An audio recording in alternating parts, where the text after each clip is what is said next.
សួស្តីអ្នកនរគ្នាថ្ងៃនេះខ្ញុំនឹងរៀនអ្នកនរគ្នាពីDakota ដែលយើងធ្វើការlimit ទៅលើចំនួន megabyte ដែលយើងចង់កំណត់ហើយនឹងដូចជាការប្លុករូបភាពប្លុកទៅលើវីដេអូអីចឹងណា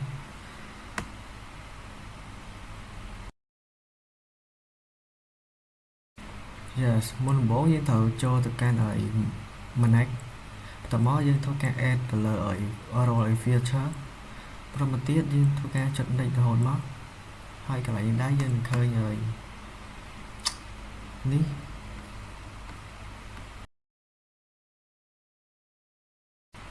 ហើយកន្លែងដែរយើងធ្វើការទៅinstall ទៅលើ file resource manager បន្ទាប់មកយើងធ្វើការ install វាមក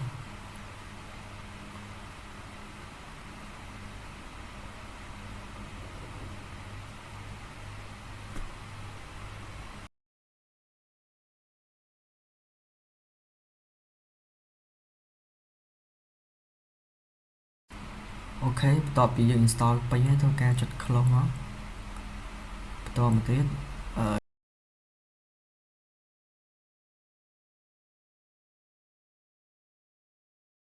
ហើយបន្តមកទៀតយើងធ្វើការចុចទៅលើ tool នេះមក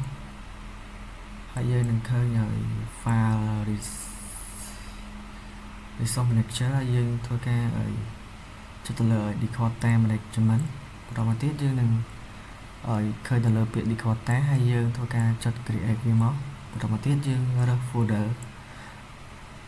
យើង path ដែលយើងត្រូវកំណត់វាឥ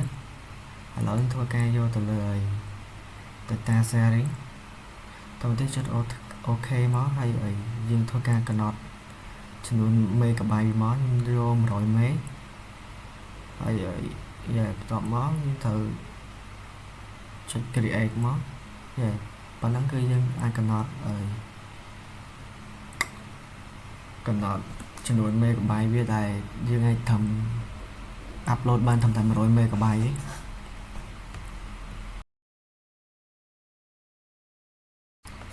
អូខេបន្តមកទៀតខ្ញុំនឹងធ្វើការកំណត់ទៅលើ user ម្ដងដែល user អាចធ្វើការ user ម្នាក់អាចធ្វើការupload file បានត្រឹមតែ100 megabyte ដូចគ្នាហើយជាដំបូងខ្ញុំត្រូវធ្វើការបង្កើតចូលទៅបង្កើត folder មួយសិនតែ folder របស់ខ្ញុំធ្វើការដាក់ទៅលើក្នុង folder data ហើយយើងបង្កើតយើង right click មកហើយយើងធ្វើការបង្កើត new folder ហើយយើងដាក់ឈ្មោះថា user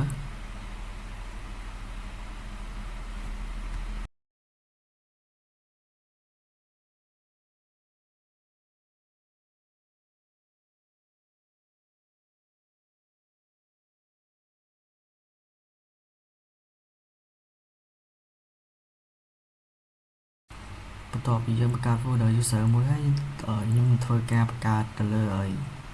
user យើងដាក់ new folder មកហើយយើងដាក់ទៅ folder ហ្នឹងហើយដាក់ឈ្មោះថាខ្ញុំដាក់ឈ្មោះថា dara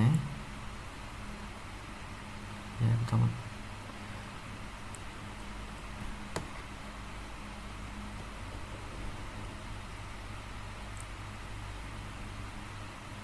បន្ទាប់ពីយើងបង្កើត user ហើយយើងធ្វើការចូលទៅកាន់quota បន្តមកទៀតយើងធ្វើការ create quota មក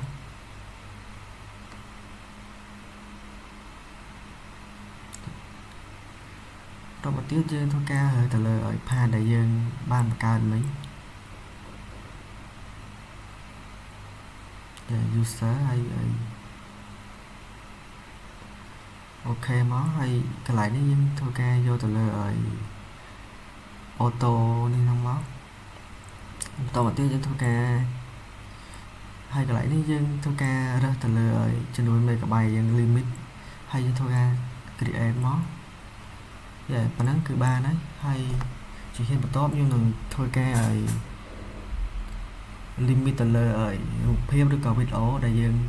អត់ចង់ឲ្យ user ធ្វើការឲ្យ upload ចូលបាន ឥឡូវខ្ញុំត្រូវការបង្កើតឲ្យ folder មួយទៀតដែលខ្ញុំដាក់ឈ្មោះថា script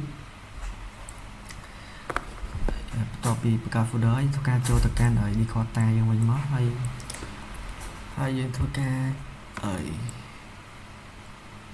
ចុចទៅលើឲ្យ file screening management បន្តមកទៀតធ្វើការយកទៅលើ file ឲ្យ screen ហើយយើងធ្វើការឲ្យ folder យើងមិញមក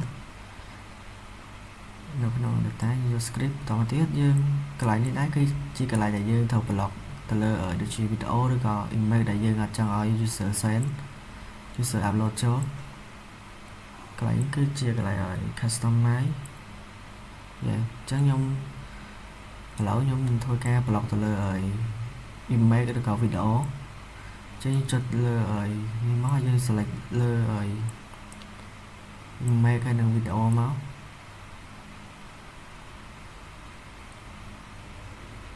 បន្ទាប់ពីយើង select ហើយយើងធ្វើការចុចទៅលើ create អញ្ចឹងយើងនឹងធ្វើការ block អត់ឲ្យ